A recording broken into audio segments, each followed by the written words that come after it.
കൊട്ടാരക്കരയിൽ മാനസിക വളർച്ചയില്ലാത്ത 23-കാരിയെ പീഡിപ്പിച്ച പാസ്റ്ററെ നാട്ടുകാർ പിടികൂടി പോലീസിൽ ഏൽപ്പിച്ചു. കരിക്കം സ്വദേശി മനുവാണ് പിടിയിലായത്.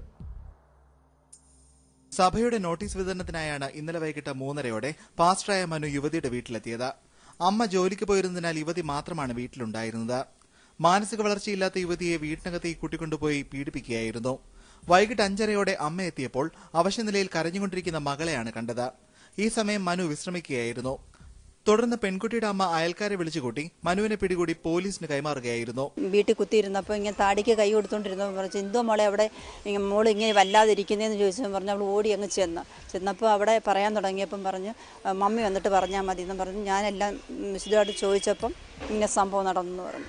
പോയിട്ട് ഞാൻ കമ്പനി പോയിട്ട് ഇന്നലെ 6 മണിക്ക് വന്നപ്പം വീണ്ടും മേളി കുടുംബത്ത് വന്നേം വെച്ച് നേരെ കൊണ്ടുവന്ന് ചേട്ടൻ്റെ വീട്ടിൽ കൊണ്ട് ബൈക്ക് വെച്ചിട്ട് അന്നേരം ഞാൻ അവിടെ വന്നപ്പോൾ ഞാൻ പറഞ്ഞു എന്തിനാ വന്നതെന്ന് ചോദിച്ചപ്പോൾ ഫാം പൂരിപ്പിച്ചത് മേടിക്കാനോ. ഞാൻ പറഞ്ഞു ഇതിനകത്തോട്ട് കയറാൻ പറഞ്ഞു. കയറിയിട്ട് സംസാരിച്ചു. അങ്ങനെ ആ സംഭവം നടന്നു. യുവതിയെ കൊട്ടാരക്കര താലൂക്ക് ആശുപത്രിയിൽ വൈദ്യപരിശോധനയ്ക്ക് വിധേയയാക്കി. കോടതിയിൽ ഹാജരാക്കിയ പ്രതിയെ 14 ദിവസത്തേക്ക് റിമാൻഡ് ചെയ്തു. ഏഷ്യാനെറ്റ് ന്യൂസ്, കൊല്ലം.